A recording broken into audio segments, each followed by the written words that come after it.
Welcome to the XFO Intelligence Podcast. This is where we decode the signals shaping the future of finance, for the world's most sophisticated investors. Today, we're diving deep, and I mean deep, into a critical new report from our founder, Brendan Wong. It's titled The Future-Proof Family Office, a Strategic Blueprint for the Age of Autonomous Finance. And its message, well, it's impossible to ignore. The very architecture of global finance is changing.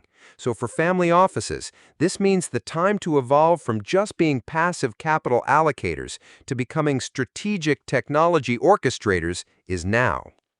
The report's central thesis, it's built on a pretty provocative idea, the end of banking as we know it. I mean, just think about it. For centuries, finance has been a destination, right? You went to a bank. You allocated capital to a fund. But Brendan's research shows that's all changing. Finance is dissolving from a destination into what he calls an ambient utility. Yet, like electricity, it's becoming this invisible, intelligent layer that's just embedded in our digital world. And this has some profound implications. Your old competitive edge, whether that was exclusive access to private deals or, the reputation of a centuries-old bank, that's eroding. The new advantage, the report argues, comes from mastering technology to gain superior intelligence, cryptographic security, and just emphatic, sheer operational speed. Failure to adapt here isn't just a missed opportunity, it's a direct threat to your relevance. So what's powering this huge tectonic shift? The report points to the convergence of three massive forces. First up is artificial intelligence. It's evolving into what Brendan vividly calls the financial co-pilot. And this isn't just about better spreadsheets, not at all. We're talking about an AI that proactively models the impact of geopolitical events on your portfolio, that stress tests your assets against predictive climate data sets, and that automates, get this, nearly 2/3 of mundane compliance work. It really transforms the family office from a reactive scorekeeper into a proactive, foresight-driven strategist. Okay, the second force is blockchain. The report frames it as the new trust backbone of finance. See, for generations, trust was based on a brand name, right? You trusted a bank because of its history. The new paradigm, though, it replaces that brand-based trust with math-based trust. Blockchain gives you a single, verifiable source of truth, all secured by cryptography. And this enables near-instantaneous settlements. It slashes cross-border transaction costs by up to 80% and creates a perfect immutable audit trail for every single asset. Wow. And that trust backbone is what enables the third force, asset interoperability through tokenization. Just think about the most valuable assets in a family office portfolio for a second. I'm talking about things like commercial real estate or stakes in private companies. They're deeply valuable, sure, but they're profoundly illiquid. Tokenization is just the process of converting the rights to an asset into a digital token on a blockchain. And then, suddenly, that illiquid skyscraper or that private equity holding can be fractionalized and traded with the ease of a public stock.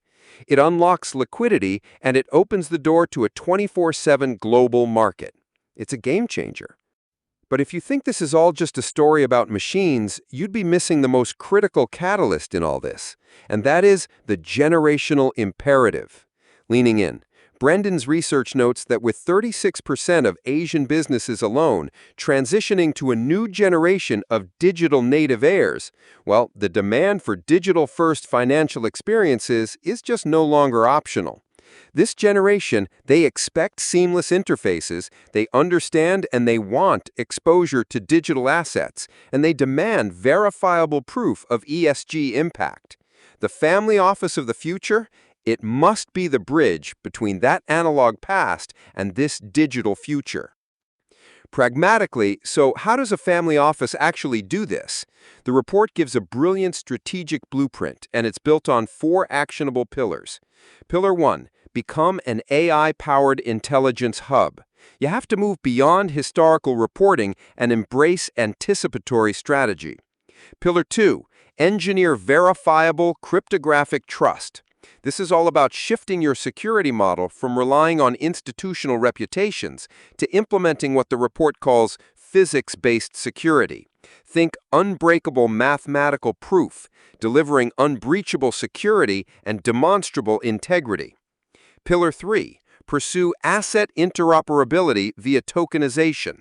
The key here is a phased, smart approach. You start with a pilot project, tokenize a single real estate asset, learn the process, partner with the right tech providers, and then, once it's proven, you scale it across the portfolio. The goal is a truly agile, opportunistic portfolio. And Pillar 4, build regulatory agility as a defensive moat. In a world of accelerating change, the complex global regulatory map can feel, well, paralyzing. The future-proof office uses RegTech to monitor changes in real time, and this turns compliance from a hindrance into a real competitive advantage. You know, perhaps the most elegant concept in the whole report is what he calls the generational bridge. It tackles that big question of legacy, reflective. How do you pass down not just assets, but a founder's wisdom, their philosophy, their risk intuition?